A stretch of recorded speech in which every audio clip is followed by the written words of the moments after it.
അള്ളാഹുവിന് ഏറ്റവും ഇഷ്ടപ്പെട്ട കർമ്മം ഏതാണ് നബിയെ എന്ന് ചോദിച്ചപ്പോ അള്ളാന്റെ റസൂല് പറയുകയാണ് അസ്സലാത്തു ലിവഖ്തിഹാ, നമസ്കാരം അതിന്റെ ആദ്യ സമയത്ത് തന്നെ, പ്രാരംഭ സമയത്ത് തന്നെ നമസ്കരിക്കുക. വമൻ തറക സ്വലാത ഫലാ ദീന ലഹു, ആരൊരാൾ നമസ്കാരത്തെ ഒഴിവാക്കിയോ അവർക്ക് ദീനില്ല, മതമില്ല. വസ്സലാത്തു ഇമാദുദ്ദീൻ, നമസ്കാരം ഇസ്ലാമിന്റെ തൂണാണ്. ഈ ഹദീസിനെ വ്യാഖ്യാനിച്ചുകൊണ്ട് മറ്റൊരു ഹദീസിൽ നബി സല്ലല്ലാഹു അലൈഹി വസല്ലം തങ്ങൾ പറയാൻ, അള്ളാഹ്ക്ക് ഏറ്റവും ഇഷ്ടമുള്ള കർമ്മം ഏത്? അസ്സലാത്തു ലിവഖ്തിഹാ, ആദ്യ സമയത്ത് നമസ്കരിക്കണം. സഹോദരിമാരെ നിങ്ങൾ ശ്രദ്ധിക്കണം, സഹോദരങ്ങളെ നിങ്ങളും ശ്രദ്ധിക്കണം. നിങ്ങളുടെ ഇഷ്ടാനുസരിച്ച് കടയൊക്കെ അടച്ചിട്ട് ജോലി കഴിഞ്ഞിട്ട് നമസ്കരിക്കാമെന്ന് നിങ്ങൾ കരുതരുത്. ജോലി ചെയ്യുന്ന ജോലിക്കാര് മനസ്സിലാക്കണം, പാടത്ത് ഉഴുതുമറിക്കുന്ന തൊഴിലാളികള്, ഉഴൈപ്പാളികള്, കൃഷിക്കാര് മനസ്സിലാക്കിക്കൊള്ളട്ടെ. ലുഹറിന്റെ സമയങ്ങൾ പാഴാക്കിയിട്ട് അസറിനോട് ചേർത്ത്, അല്ലെങ്കിൽ ലുഹറും അസറും ഖളാ ആക്കി മഗ്രിബിനോട് ചേർത്ത് നമസ്കരിക്കുന്നവർ ഓർത്തുകൊള്ളണം, അഴുക്ക് ഒരിക്കലും നമസ്കാരത്തിന് തടസ്സമല്ല. നജീസ് മാത്രമാണ് തടസ്സം, അഴുക്ക് തടസ്സമല്ല. മണ്ണിലോ കല്ലിലോ സിമന്റിലോ നിങ്ങൾ കൈകാലുകളിട്ട് കുഴച്ചിട്ട് നിങ്ങൾ അതെല്ലാം കഴുകിയിട്ട്, അല്ലെങ്കിൽ വർക്ക്ഷോപ്പിൽ നിങ്ങൾ ജോലി ചെയ്തോളിൻ, പ്രശ്നമില്ല. ശരീരത്തിൽ കീലോ കറയോ ആണെങ്കിൽ ആ ഒളിവെടുക്കുന്ന അവയവങ്ങൾ മാത്രം ശുദ്ധിയാക്കി നിങ്ങൾ ഒളിവെടുത്ത് കൃത്യസമയത്ത് തന്നെ നിങ്ങൾ നമസ്കരിച്ചു കൊള്ളട്ടെ. ജോലിയുടെ പേരും പറഞ്ഞ് നമസ്കാരം നിങ്ങൾ പാഴാക്കരുത്. അങ്ങനെ പാഴാക്കിയാൽ അവരുടെ നമസ്കാരം അല്ലാഹ്ക്ക് വേണ്ട, ഒരിക്കലും അല്ലാഹു അത് സ്വീകരിക്കുകയില്ല. അതാണ് ഈ ഹദീസുകളിലൂടെ ഒക്കെ നമുക്ക് മനസ്സിലാക്കുന്നത്. അതുകൊണ്ട് നബിഗിന റസൂലുള്ളാഹി സ്വല്ലല്ലാഹു അലൈഹി വസല്ലം തങ്ങൾ അടുത്ത ഹദീസിലൂടെ പറയാണ്, ഇന്ന റജുലൻ സല്ലാ ഇദാ സല്ലൽ അബ്ദു അസ്സലാത ഫീ വഖ്തിഹാ ഫീ അവ്വലി വഖ്തിഹാ, ഒരു അടിമ നമസ്കാരത്തിന്റെ തുടക്കത്തിൽ തന്നെ, അതിന്റെ പ്രഥമ സമയത്ത് തന്നെ, പ്രാരംഭ സമയത്തിൽ തന്നെ ഒരാൾ നമസ്കരിച്ചാൽ സൈദതൈലസമാ, ആ നമസ്കാരം ആകാശത്തിലേക്ക് ഉയരുമത്രേ. ആകാശത്തിലേക്ക് ഉയർന്നുകൊണ്ട് ഫതസ്തഗ്ഫിറു ലിസാഹിബിഹാ, ആകാശലോകത്ത് അല്ലാഹുവിന്റെ അടുക്കൽ അർശിന്റെ തണൽ വരെ അതെത്തുമേ. അങ്ങനെ അർശിന്റെ തണലിൽ എത്തിക്കൊണ്ട് ഫതസ്തഗ്ഫിറു ലിസാഹിബിഹാ, ഈ നമസ്കാരം നമ്മ നിറവേറ്റിയ വ്യക്തിക്ക് വേണ്ടി അർശിന്റെ താഴ്ഭാഗത്ത് വെച്ച് ഈ നമസ്കാരം അവന് വേണ്ടി പാപമോചനം തേടുമത്രേ. ഫഖാല, ആ നമസ്കാരം പറയും, ഹഫിളകല്ലാഹ് കമാ ഹഫിൾതനീ, എന്നെ സൂക്ഷിച്ചതുപോലെ അല്ലാഹു നിന്നെ നരകകുണ്ടാരത്തിൽ നിന്ന് സൂക്ഷിക്കട്ടെ. അല്ലാഹു റബ്ബുൽ ഇസ്സത്ത് അഗ്നിയിൽ നിന്ന് സൂക്ഷിക്കട്ടെ. അല്ലാഹു ഇടങ്ങേറിൽ നിന്ന് സൂക്ഷിക്കട്ടെ. അപകടങ്ങളിൽ നിന്ന് സൂക്ഷിക്കട്ടെ. ശിർക്കുകളിൽ നിന്നും കുഫ്റുകളിൽ നിന്നും അല്ലാഹു നിന്നെ സംരക്ഷിക്കട്ടെ. വാനലോകത്ത് അർശിന്റെ താഴ്ഭാഗത്ത് വെച്ച് ഓരോ വഖത്ത് നമസ്കാരവും അത് ശരിയായ വണ്ണം നമസ്കരിച്ചാൽ അല്ലാഹുവിന്റെ അടുക്കൽ പോയ നമസ്കാരം ദുആ ചെയ്യുമെന്ന് നബിയുനാ റസൂലുള്ളാഹി.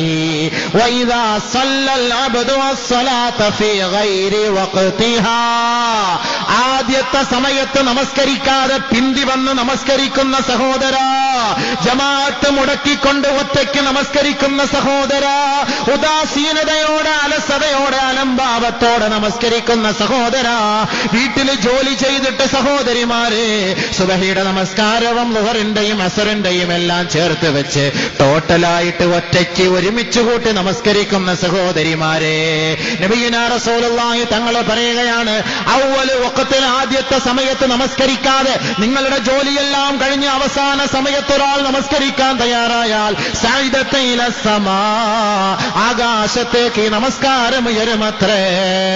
ആകാശത്തേക്ക് ഉയരുമ്പോ വഅലൈഹാ ളുൽമത്തുൻ, ആ നമസ്കാരം ഒരു മൂടാപ്പ് പോലെ, കറുത്ത് ഇരുണ്ട് മൂടി അമാവാസി പോലെ, ആകാശലോകത്തെ മലക്കുകൾ അത് സ്വീകരിക്കാൻ തയ്യാറാവുകയില്ല. ആകാശലോകത്ത് വെച്ച് തന്നെ അത് ചുരുട്ടിക്കൂട്ടപ്പെടുകയും ആ മലക്കുകൾ ഇറങ്ങി വന്ന് ഈ നമസ്കാരക്കാരന്റെ മുഖത്തേക്ക് അത് വലിച്ചെറിയുകയും ചെയ്യുമത്രേ. ഫഖാല, ശേഷം അവര് പറയും, ലയ്യകല്ലാഹു കമാ ലയ്യഅതനി, എന്നെ പാഴാക്കിയതുപോലെ, എന്നെ പിന്തിച്ചതുപോലെ അല്ലാഹു നിന്നെയും പാഴാക്കട്ടെ എന്ന് പിന്തി വന്ന് നമസ്കരിക്കുന്ന നമസ്കാര ശാപ പ്രാർത്ഥന കൊണ്ട് മലക്കുകൾ സ്വീകരിക്കുമെന്ന് നബിയുനാ റസൂലുള്ളാഹി സ്വല്ലല്ലാഹു അലൈഹി വസല്ലം. സ്കരിച്ചാൽ കൃത്യസമയത്ത് സ്കരി, ഇല്ലെങ്കിൽ പോ, ഇടികൊള്ളാൻ തയ്യാറായിക്കോ. ഒക്കെ ഹദീസ് ഓതിയാ ഞാൻ പറയാം, വെറുതെ പറയല്ല. സലാസത്തുൻ, 3 കൂട്ടർ, ലാ തഖ്ബലു മിൻഹും സലാഹ്, അല്ലാഹു അവരിൽ നിന്ന് നമസ്കാരം സ്വീകരിക്കുകയില്ല. റജുലുൻ, ഒന്നാമതൊരു ഒരു സഹോദരൻ, തഖദ്ദമ ഖൗമ, ഒരു സമൂഹത്തിന് ഇമാമത്തിന് നേതൃത്വം വഹിക്കുന്നു, വഹും ലഹു കാരിഹൂൻ, സമുദായമോ ആ വ്യക്തിയുടെ മുന്നിൽ നിന്ന് നമസ്കരിക്കാൻ ഇഷ്ടപ്പെടുന്നില്ല. അങ്ങനെ ഇരിക്കെ ഏതൊരു വ്യക്തി ഇമാമായി നിന്ന് നമസ്കരിച്ചാൽ അവനോട് അല്ലാഹു നാളെ സംസാരിക്കുകയുമില്ല, അവൻ നരകവാസിയാണ്. റബ്ബ് അവന്റെ ഒരു സുന്നത്തോ ഫർളോ ആയ ഒരു ഇബാദത്തും സ്വീകരിക്കുകയില്ല എന്ന് നബിയുനാ റസൂലുള്ളാഹി. 2 വറജുലുൻ അത്തസ്സലാത ദിബാറാ, നമസ്കാരത്തെ പിന്തി കൊണ്ടുവരുന്ന വ്യക്തി,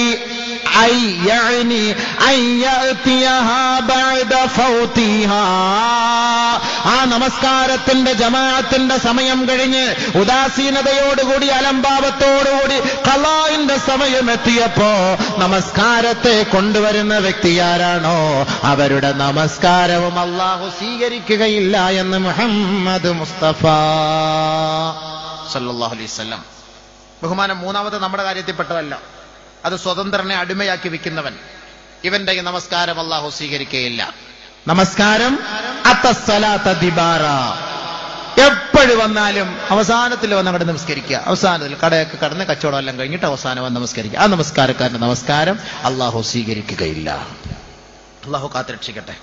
നമ്മളൊക്കെ നോക്കുമ്പോൾ നമ്മുടെ എല്ലാം പോയത് തന്നെ, എല്ലാം കട്ടപ്പോകയാ സംഭവം. അല്ല, നമ്മളിപ്പോ ഈ പള്ളിയിലെ ജോലി ആയതുകൊണ്ട് നമ്മുടെ കാര്യം കഴിച്ചില്ല എന്ന് വേണമെങ്കിൽ പറയാം. റാഹത്ത്, അതുകൊണ്ട് വല്ല പള്ളി ജോലി വല്ലതും നോക്കിയോ എല്ലാവരും. പള്ളി ജോലി നോക്കാൻ നിൽക്കേണ്ട, പള്ളിയെങ്ങും ഇല്ല. അപ്പൊ ബഹുമാനമുള്ള സഹോദരങ്ങളെ, നമ്മളിനി എന്തിന്, നമുക്ക് അല്ലാഹു തആല നമുക്ക് ജോലി തന്നിട്ടുണ്ട്, കട തന്നിട്ടുണ്ട്, കച്ചവടം തന്നിട്ട്, അല്ലാഹു അതിൽ ബർക്കത്ത് ചെയ്യും. നിങ്ങൾ കൃത്യസമയത്ത് പള്ളിയും ജമാഅത്ത് നിസ്കരിക്കും, അല്ലാഹു അത് വലിയ കൂലി തരുമല്ലോ. അതാണല്ലോ യഥാർത്ഥ നമസ്കാരം.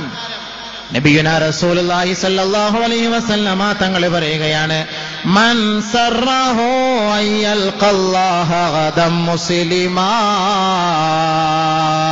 ഈ ലോകത്തിൽ നിന്ന് മരിച്ചുപോയി നാളെ ആഖിറത്തിൽ റബ്ബിന്റെ കോടതിയിലെത്തുമ്പോ അള്ളാഹുവിനെ മുസ്ലിമായി കണ്ടുമുട്ടാൻ, നീ മുസ്ലിമായി റബ്ബിന്റെ കോടതിയിൽ ഞെളിഞ്ഞു നിൽക്കാൻ ആരൊരാൾ ആഗ്രഹിക്കുന്നു, ഫൽയുഹാഫിദ് അലാ ഹൗലാഇ സ്വലവാത്തിൽ ഖംസ, ഈ 5 നേര നമസ്കാരത്തെ കൃത്യനിഷ്ഠയോടെ ജമാഅത്തായി നമസ്കരിക്കാൻ നിങ്ങൾ പരിശ്രമിക്കണമേ, അതിൽ നിങ്ങൾ നിലകൊള്ളണമേ. ഫഇന്നല്ലാഹ ശറഅ നബിയകും സുനനൽ ഹുദാ വഇന്നഹുന്ന മിൻ സുനനിൽ ഹുദാ, നിശ്ചയം അല്ലാഹു റബ്ബുൽ ഇസ്സത്ത് നബിയുനാ റസൂലുള്ളാഹി തങ്ങളോട് ഇസ്ലാമിക നിയമങ്ങളെ, കർമ്മമണ്ഡലങ്ങളെ പഠിപ്പിച്ച് മനസ്സിലാക്കി കൊടുത്തിട്ടുണ്ട്. അതിന്റെ പരമപ്രധാനമായ ആരാധനാ കർമ്മമാണ് നമസ്കാരം. അത് അല്ലാഹുവിങ്കൽ ഏറ്റവും ശ്രേഷ്ഠമായ ഇബാദത്താണ്. പരിശുദ്ധ ഇസ്ലാമിന്റെ മുസ്ലിമായ വ്യക്തിയുടെ ഉദാഹരണവും അവന്റെ അടയാളവും അത്രേ. ആരൊരാൾ ആ നമസ്കാരം, വൈന്നകും സല്ലൈതും ഫീ ബുയൂതികും, ആരൊരാൾ ആ നമസ്കാരം പള്ളിയിൽ നമസ്കരിക്കാതെ ആ സുന്നത്തിനെ ഒഴിവാക്കിക്കൊണ്ട്, ആ ജമാഅത്ത് ഒഴിവാക്കിക്കൊണ്ട് വീട്ടിൽ നമസ്കരിക്കുന്നു, അവരെ മുനാഫിഖീങ്ങളായിട്ടാണ് സഹാബത്തും നബിയും കണ്ടിരിക്കുന്നത്. വലഖദ് റഅയ്തുനാ വമാ യതഖല്ലഫു ഇല്ലാ മുനാഫിഖുൻ മഅലൂമുൻ നിഫാഖി ഔ മരീദ്, 2 കൂട്ടരല്ലാതെ നമസ്കാരത്തിന്റെ ജമാഅത്ത് ഒഴിവാക്കുകയില്ല. ഞങ്ങളുടെ വീക്ഷണത്തിൽ, ഞങ്ങളുടെ പരിശ്രമത്തിൽ, ഞങ്ങളുടെ ഗവേഷണത്തിൽ നബിയും സഹാബത്തും പറയുകയാണ്, 2 കൂട്ടരല്ലാതെ ജമാഅത്ത് നമസ്കാരം ഒഴിവാക്കുകയില്ല. ഒന്ന്, ഇല്ല മഅലൂമുൻ നിഫാഖ്, കാപട്യത്തിന്റെ അടയാളമുള്ളവൻ, കപടവിശ്വാസി, അവൻ നമസ്കാരം പിന്തിച്ചേ നമസ്കരിക്കുകയുള്ളൂ, ജമാഅത്ത് ഒഴിവാക്കുന്നവനായിരിക്കും. ഔ മരീളുൻ, അല്ലെങ്കിൽ രോഗിയായാൽ അവനും ജമാഅത്ത് നമസ്കാരം ഒഴിവാക്കുന്നവനായിരിക്കും. രോഗിക്ക് ഉദ്റുണ്ട്, പക്ഷേ മുനാഫിഖീങ്ങൾക്ക് ഉദ്റില്ല. ഇന്നൽ മുനാഫിഖീന ഫിദ്ദർക്കിൽ അസ്ഫലി മിനന്നാർ ഫലാ തജിദ ലഹും നസീറാ. തീർച്ചയായും കപടന്മാർ, കപടവിശ്വാസികൾ, നമസ്കാരത്തിൽ കളവ് കാണിക്കുന്നവർ, നമസ്കാരത്തിൽ കാപട്യം കാട്ടുന്നവർ നരകത്തിന്റെ ഏറ്റവും അടിത്തട്ടിലത്രേ. ബഹുമാനമുള്ള സഹോദരങ്ങളെ, മുഅ്മിനീങ്ങളുടെ നമസ്കാരം, മുനാഫിഖീങ്ങളുടെ നമസ്കാരം. ഒരു കാരണവുമില്ലാതെ 2 റക്അത്ത് 2 വഖത്ത് നമസ്കാരം ഒരാൾ ഒരുമിച്ച് കൂട്ടിയാൽ, മൻ ജമഅ ബൈന സ്വലാത്തൈനി ബിലാ ഉദ്രിൻ ഫഖദ് അതാ ബാബൻ അലീമൻ മിൻ അബ്വാബിൽ കബായിർ. നബിയുനാ റസൂലുള്ളാഹി സ്വല്ലല്ലാഹു അലൈഹി വസല്ലമ തങ്ങൾ പറയുകയാണ്, ഒരു കാരണവും കൂടാതെ ആരൊരാൾ 2 വഖത്ത് നമസ്കാരം ഒരുമിച്ച് കൂട്ടിയോ ഫഖദ് അതാ ബാബൻ അലീമൻ മിൻ അബ്വാബിൽ കബായിർ. വൻ പാപങ്ങളുടെ പട്ടികയിൽപ്പെട്ടവനായി, വൻ പാപികളുടെ കൂട്ടത്തിൽപ്പെട്ടവനായി, വൻ പാപങ്ങളുടെ വാതിൽക്കൽ എത്തിയവനായി, വൻ പാപം ചെയ്തവരുടെ പട്ടികയിൽ നാളെ നരകത്തിലേക്ക് പോകാൻ കാരണക്കാരൻ ആരെന്നറിയുമോ? ഒരു കാരണവുമില്ലാതെ 2 വഖത്ത് നമസ്കാരം ഒരുമിച്ച് കൂട്ടിയവനത്രേ. എന്ന് പറഞ്ഞാൽ യാത്ര ചെയ്യുമ്പോൾ ജമ്മ ചെയ്തവനല്ല, നാട്ടിലുണ്ടായിരിക്കുമ്പോ അസറിന്റെ സമയം വരെ ലോഹറും ബന്ധിച്ചവൻ, മഗ്രിബിന്റെ സമയം വരെ അസറും ബന്ധിച്ചവൻ, ഇശാഇന്റെ സമയം വരെ മഗ്രിബും ബന്ധിച്ചവൻ, സൂര്യൻ ഉദിക്കുന്ന സമയം വരെ സുബഹിയെ ബന്ധിച്ചവൻ. ഇവർക്കുള്ള ശിക്ഷയാണ് ഏറ്റവും വലിയ പാപിയാൻ. ഫഖദ് അതാ ബാബൻ അലീമൻ മിൻ അബ്വാബിൽ കബായിർ. നഊദു ബില്ലാഹി, അല്ലാഹു കാത്തിരക്ഷിക്കുമാറാകട്ടെ. വൻ പാപങ്ങളിൽ പെട്ടുപോകും, വൻ പാപിയായി മാറും. മാത്രമല്ല നബിയുനാ റസൂലുള്ളാഹി സ്വല്ലല്ലാഹു അലൈഹി വസല്ലമ തങ്ങൾ പറയുകയാ, ആരൊരാൾ ഒരു കാരണവുമില്ലാതെ നമസ്കാരം പാഴാക്കിയാൽ ലം യബ്യഅബ ഇല്ലാഹു മിൻഹു ബിഹസനാതിഹി. മൻ, ആരൊരാൾ ലഖിയല്ലാഹ വഹുവ മുളയ്യിഉൻ ലിസ്സലാഹ്, ഈ ദുനിയാവിൽ ഒരുപാട് നന്മ ചെയ്തവനായിരിക്കാം, ഒരുപാട് പള്ളിക്ക് കൊടുത്തവനായിരിക്കാം, ഒരുപാട് പാവപ്പെട്ട പെണ്ണുങ്ങളെ കെട്ടിച്ചയച്ചവനായിരിക്കാം, സാധുക്കൾക്ക് വീട് വെച്ചു കൊടുത്തവനായിരിക്കാം, പട്ടിണി പാവങ്ങളെ സഹായിച്ചവനായിരിക്കാം. പക്ഷേ നമസ്കാരമില്ലാത്തവനായിരുന്നു, ഒരുപാട് ധർമ്മങ്ങൾ ചെയ്ത വ്യക്തിയാ. അവരെ കുറിച്ച് നബിയുനാ റസൂലുള്ളാഹി തങ്ങൾ പറയുകയാണ്, മൻ ലഖിയല്ലാഹ വഹുവ മുളയ്യിഉൻ ലിസ്സലാഹ്, ആരൊരാൾ അല്ലാഹുവിനെ കണ്ടുമുട്ടുന്നു നമസ്കാരം പാഴാക്കിയവനായി, ലം യഅബ ഇല്ലാഹു മിൻഹു ബിഹസനാതി, അവൻ ചെയ്ത ഒരു തരിമ്പ് നന്മ പോലും അല്ലാഹു സ്വീകരിക്കുകയില്ല. അല്ലാഹുവിങ്കൽ അതൊന്നും ഒരു പുണ്യകർമ്മമേ അല്ല. അതുകൊണ്ട് നബി തങ്ങൾ പറയുകയാണ്, ഇദാ ഇന്നർ റജുല ഇദാ മാത ഇദാ ഉദ്ഖില ഖബറഹു യുസ്അലു അൻഹു അവ്വല ശൈഇൻ മിനസ് സ്വലാഹ്. ഒരു അടിമ മരണപ്പെട്ട് കഴിഞ്ഞാൽ ആ അടിമയെ ഖബറിലേക്ക് കൊണ്ടുവെക്കുമ്പോ ആദ്യമായി കർമ്മപരമായി അവനോട് ചോദിക്കുന്നത് നമസ്കാരമാണ്, നമസ്കാരത്തെ കുറിച്ചത്രേ. കർമ്മപരമായി ആദ്യം ചോദിക്കുന്ന അവൻ മുൻകർണക്കീർ വന്നിട്ട് മൻ റബ്ബുക വമൻ നബിയുക വമാ ദീനുക എന്നൊക്കെ പറഞ്ഞിട്ട് നമസ്കാരം നിങ്ങൾ ആദ്യമായിട്ട് കേൾക്കുകയാണല്ലോ എന്ന് വേണ്ട, കൺഫ്യൂഷൻ വേണ്ട. ആദർശപരമായി, അമലിയായിട്ട്, കർമ്മപരമായി ഖബറിൽ വെച്ച് തന്നെ ഒരു വിശ്വാസിയോട്, ഒരു മുസ്ലിമിനോട് ചോദിക്കുന്ന ചോദ്യത്തിൽ ആദ്യത്തെ ചോദ്യം നമസ്കാരത്തെ കുറിച്ചാണ്. ഫഇൻ ജാസ ഫീഹാ നുളിറ ഫീമാ ദൂന ദാലിക്, ആ ചോദ്യത്തിന് അവൻ തക്കതായ മറുപടി പറയുകയും അവൻ നമസ്കാരക്കാരനായി മാറുകയും അവന്റെ നെറ്റിത്തടത്തിൽ ആ നമസ്കാരത്തിന്റെ അടയാളം തിളങ്ങി കാണുകയും ചെയ്താൽ അതിന് ശേഷമുള്ള ചോദ്യങ്ങൾക്ക് ഇളവ് ചെയ്തു കൊടുക്കുമത്രേ. ആ ഭാഗം ക്ലിയർ ആണെങ്കിൽ ബാക്കിയുള്ളതൊക്കെ ഒന്ന് അഡ്ജസ്റ്റ്മെന്റ് ഓട്ടം. മെയിൻ ഭാഗം ഓക്കെ ആക്കിയല്ലോ, ഇങ്ങോട്ട് അഡ്ജസ്റ്റ്മെന്റ്. فإن لم يصلي لم تجز له فيما دون ذلك.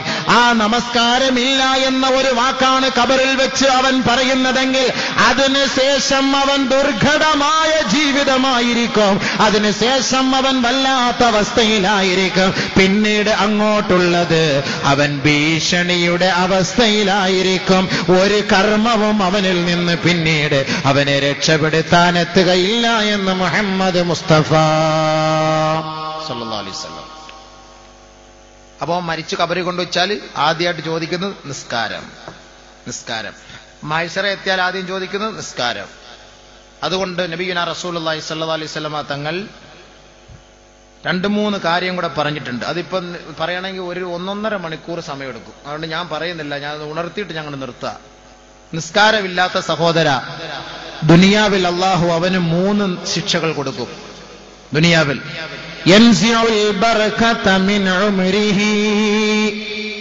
അവന്റെ ജീവിതത്തിൽ അള്ളാഹു ബർക്കത്തെടുത്ത് കളയും എന്ന് പറഞ്ഞാൽ അവന്റെ പൈസ കൊണ്ട് ഒരു നന്മയ്ക്കും അവന് കൂട്ടുനിൽക്കാൻ കഴിയില്ല. അവന്റെ പൈസ ഹറാമിലേക്ക് ഇങ്ങനെ ചെലവായിക്കൊണ്ടേയിരിക്കും. ഒരു ഗുണത്തിന് അവന്റെ പൈസ ഉപകരിക്കുകയില്ല. എത്ര പൈസ കിട്ടിയാലും മതിയാവുകയില്ല. ഒരു കുടുംബത്തിലൊരു സമാധാനം ഇല്ല. വീട്ടിൽ പോയാൽ സ്വസ്ഥതയില്ല. കാട്രായി അടിച്ചടിച്ച് മണിച്ചമ്പാട്ട് അടിച്ചടിച്ച് അവന്റെ സമയം മൊത്തം, അവന്റെ ജീവിതം മുഴുവൻ അവൻ നഷ്ടപ്പെടുത്തും. എന്തുകൊണ്ടാണ്? സമാധാനമില്ല, മനസമാധാനമില്ല. എന്തുകൊണ്ട്? അവന്റെ കുടുംബത്തിൽ നിന്ന്, ജീവിതത്തിൽ നിന്ന് അല്ലാഹു തആല ബർക്കത്തെടുത്തു. ഇനി നമസ്കരിക്കുന്ന ഒരു വ്യക്തിക്ക് ബർക്കത്തില്ല എന്ന് കണ്ടാൽ അവന്റെ നമസ്കാരം മുനാഫിഖിന്റെ നമസ്കാരമായി കാണും. നമസ്കാരം മുനാഫിഖിന്റെ നമസ്കാരമായിരിക്കും. അതുകൊണ്ടായിരിക്കും അല്ലാഹു ബർക്കത്തെടുത്ത്. അല്ല, ഒരിക്കലും എടുക്കൂല. നമസ്കാരത്തിലൂടെ ഖൈറുകൾ ഉണ്ടാകും. വസ്തഈനു ബിസ്സബ്രി വസ്സലാ എന്ന തഫ്സീറിന്റെ അടിസ്ഥാനത്തിൽ ഒരുപാട് സംഭവങ്ങൾ പറയാനുണ്ട്.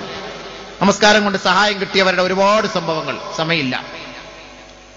അതുകൊണ്ട് ഒന്ന്, യൻസിഉൽ ബർക്കത മിൻ ഉംരിഹി, അല്ലാഹു റബ്ബുൽ ഇസ്സത്ത് ബർക്കത്തെടുത്ത് കളയും. 2, യംഹു സീമാഉസ് സാലിഹീന മിൻ വജ്ഹിഹി, അവന്റെ മുഖത്ത് നിന്ന് സാലിഹീങ്ങളുടെ അടയാളം അല്ലാഹു എടുത്തു മാറ്റുമത്രേ നമസ്കാരമില്ലാത്തവർ. അപ്പൊ നമസ്കാരക്കാരൻ, ഞാൻ നേരത്തെ പറഞ്ഞല്ലോ, ഖബറിനകത്ത് വെച്ച് നമസ്കാരമുള്ളവനാണ് മുഖത്തറിയാം. ആഖിറത്തിലുണ്ടെങ്കിൽ മുഖത്തറിയാം. എങ്ങനെ അറിയാം?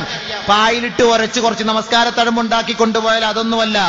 തറാഹും റുക്അൻ സുജ്ജദാ സീമാഹും ഫീ വുജൂഹിഹിം മിൻ അഥരി സുജൂദ്,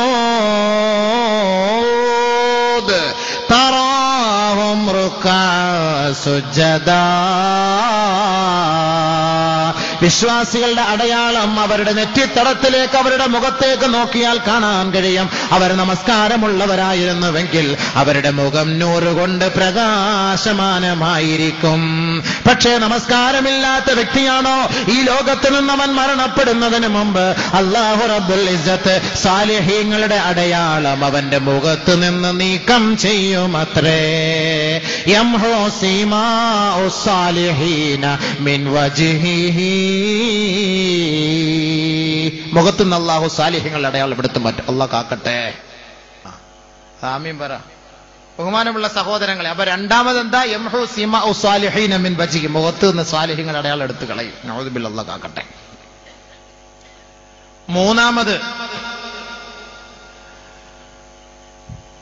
ലൈസ ലഹു കുല്ലു അമലി യഅമലുഹു ലാ യഅ്ജുറുഹു അലൈഹി, അവൻ ചെയ്യുന്ന ഒരു അമലുകൾക്കും അല്ലാഹു കൂലി എഴുതുകയില്ല. നമസ്കാരം ഇല്ലാത്തവൻ ചെയ്യുന്ന അമലുണ്ടല്ലോ, നേരത്തെ പറഞ്ഞ പോലുള്ള അമല്, അതിന് കൂലി എഴുതപ്പെടുകയില്ല. എൻറ്ററിങ് ആവൂല, എൻ്റർ ചെയ്യൂല കമ്പ്യൂട്ടറിൽ. പള്ളിക്ക് വേണ്ടി മിനാരത്തിന് 10 ലക്ഷം കൊടുത്തു, മെമ്പർ പണി 5 ലക്ഷം കൊടുത്തു, പിന്നെ ഇൻഷാ അദ്ദബഹു വ ഇൻഷാ ഗഫറ ലഹു. അല്ലാഹു ഉദാഹരണമാണ്. അവൻ ഇഷ്ടപ്പെട്ടാൽ പുറത്തു കൊടുക്കാം, അവൻ ഇഷ്ടപ്പെട്ടാൽ ശിക്ഷിക്കാം. അതിന് നമുക്ക് ചർച്ചയില്ല. പക്ഷേ ഹദീസിന്റെ വീക്ഷണത്തിൽ, ബാഹ്യ വീക്ഷണത്തിൽ നമ്മൾ മനസ്സിലാക്കിയത്, നമസ്കാരമില്ലാത്തവൻ ചെയ്യുന്ന കർമ്മങ്ങൾ, അവരുടെ കർമ്മങ്ങളൊന്നും അല്ലാഹുവിന്റെ അടുക്കൽ സ്വീകരിക്കപ്പെടുകയില്ല. 3, നാലാമത് ولا يرفع إلى السماء دعاء അവന്റെ ദുആ ആകാശത്തേക്ക് ഉയർത്തപ്പെടുകയില്ല. നമസ്കാരമില്ലാത്ത സഹോദരാ സഹോദരി എത്ര നെഞ്ചത്തടിച്ച് കരഞ്ഞ് ദുആ ചെയ്താലും ആ ദുആ അല്ലാഹു സ്വീകരിക്കുകയില്ല. പെങ്ങളെ, സ്വീകരിക്കണമോ നിങ്ങൾ ദുആ ചെയ്യണമെങ്കിൽ നിങ്ങൾ ആദ്യം നമസ്കാരം നിലനിർത്തിയിരിക്കണം. ഭർത്താവ് അറ്റാക്കായി ഐസിയുവിൽ കിടക്കുന്നു, പെണ്ണുമ്പുള്ള ഐസിയുടെ വാതിൽ കിടന്ന് നെഞ്ചത്തിരിച്ച് എന്റെ റബ്ബേ എന്റെ റബ്ബേ എന്റെ അല്ലാ എന്റെ അല്ലാ. ഓ, ആവശ്യം വന്നപ്പോ അല്ലാ അല്ലാ, ആവശ്യമില്ലാത്തപ്പം ഇല്ലല്ലാ ഇല്ലല്ലാ ഇല്ലല്ലാ ഇല്ലല്ലാ. ആ ദിക്റായിരുന്നു. ആവശ്യമുള്ളപ്പോ അല്ലാ അല്ലാ. ഇപ്പൊ അല്ലാഹ് വേണം അല്ലേ? അതുകൊണ്ട് നമസ്കാരമില്ലാത്തവന്റെ ദുആ ആകാശത്തേക്ക് ഉയരുകയില്ല. നമസ്കരിക്കാതെ എത്ര ദുആ ചെയ്താലും അത് അല്ലാഹു സ്വീകരിക്കുകയില്ല. തീർന്നില്ല, പിന്നെയോ വലൈസ ലഹു ഹള്ളുൻ ഫിദ്ദുആ. സാലിഹീങ്ങളുടെ ദുആയിൽ നമസ്കാരമില്ലാത്ത വ്യക്തിക്ക് യാതൊരു പങ്കുമില്ല. കമാ ഖാല റസൂലുള്ളാഹി. സാലിഹീങ്ങൾ ചെയ്യുന്ന ദുആയിലെ നമസ്കാരമില്ലാത്തവർക്ക് വേണ്ടി ദുആ ഇറക്കാൻ നോക്കിയാൽ അത് നടക്കൂലെന്നർത്ഥം. പിന്നെ തൗബ ചെയ്ത് പശ്ചാത്തപിച്ച് മടങ്ങാൻ ഞാൻ തീരുമാനിച്ചിരിക്കുന്നു. ഇന്നലെ വരെ ഞാൻ മോശക്കാരനായിരുന്നു, അല്ലാ ഈ സെക്കൻഡ് മുതൽ ഞാൻ തീരുമാനിക്കുകയാണ് നിന്നിലേക്ക് മടങ്ങാൻ, പശ്ചാത്തപിക്കാൻ ഞാൻ തീരുമാനിക്കുന്നു എന്ന് ആരൊരാൾ ദൃഢനിശ്ചയം ചെയ്താൽ അല്ലാഹു സാലിഹീങ്ങളുടെ ദുആയിൽ അവർക്ക് പങ്ക് നൽകുമത്രേ. നമസ്കാരത്തിൽ നമ്മൾ ദുആ ചെയ്യാറുണ്ട്. ആർക്ക് വേണ്ടിയ ദുആ ചെയ്തോ? അത്തഹിയാത്ത് ഓതുമ്പോ ദുആ ചെയ്യാറുണ്ട്. അസ്സലാമു അലൈനാ വഅലാ ഇബാദില്ലാഹി സ്വാലിഹീൻ. സാലിഹീങ്ങളായ എല്ലാ അല്ലാഹുവിന്റെ നല്ല അടിമകൾക്കും എല്ലാവിധ ശാന്തിയും സമാധാനവും അല്ലാഹു നൽകട്ടെ. അപ്പോ നമസ്കാരമില്ലാത്തവർ സാലിഹീങ്ങളല്ല, അവർക്ക് സാലിഹീങ്ങളുടെ ദുആയിൽ പങ്കുമില്ല എന്ന് നബിയുനാ റസൂലുള്ളാഹി. അപ്പൊ 5 നിലയ്ക്കുള്ള ശിക്ഷ ദുനിയാവി വെച്ച് തന്നെ അല്ലാഹു കൊടുക്കുക മരിക്കുന്നതിന് മുമ്പ്. ഒന്ന് ബർക്കത്ത് കളയും. 2 മുഖത്ത് ഈമാനിൽ നഷ്ടപ്പെടുത്തി അല്ലാഹു എടുത്തു കളയും. 3 അവന്റെ അമലുകൾ ഒന്നും സ്വീകരിക്കുകയില്ല നമസ്കാരമില്ലാതെ. 4 അവന്റെ ദുആ അല്ലാഹു ഉയർത്തുകയില്ല. 5 സാലിഹീങ്ങളുടെ ദുആയിൽ അവന് യാതൊരു പങ്കുമില്ല. ഇനി നമസ്കാരമില്ലാത്തവൻ മരിക്കുന്ന സമയത്ത് അനുഭവിക്കുന്ന ശിക്ഷകൾ 3. മരിച്ചു കഴിഞ്ഞ് ഖബറിലേക്ക് പോകുന്ന ശിക്ഷകൾ, ഖബറിനകത്ത് വെച്ചവൻ അനുഭവിക്കുന്ന ശിക്ഷകൾ 3. ഖബർ മുതൽ എഴുന്നേറ്റ് അല്ലാഹുവിന്റെ അടുക്കലേക്ക് പോകുമ്പോൾ അവൻ അനുഭവിക്കുന്ന ശിക്ഷകൾ 3. അത് ഇത്തിരി ദീർഘമായ വിഷയമാണ്, വലിയ വിഷയമാണ്. അത് മറ്റൊരു സന്ദർഭത്തിൽ അല്ലാഹു തൗഫീഖ് ചെയ്താൽ നമുക്ക് സംസാരിക്കാം.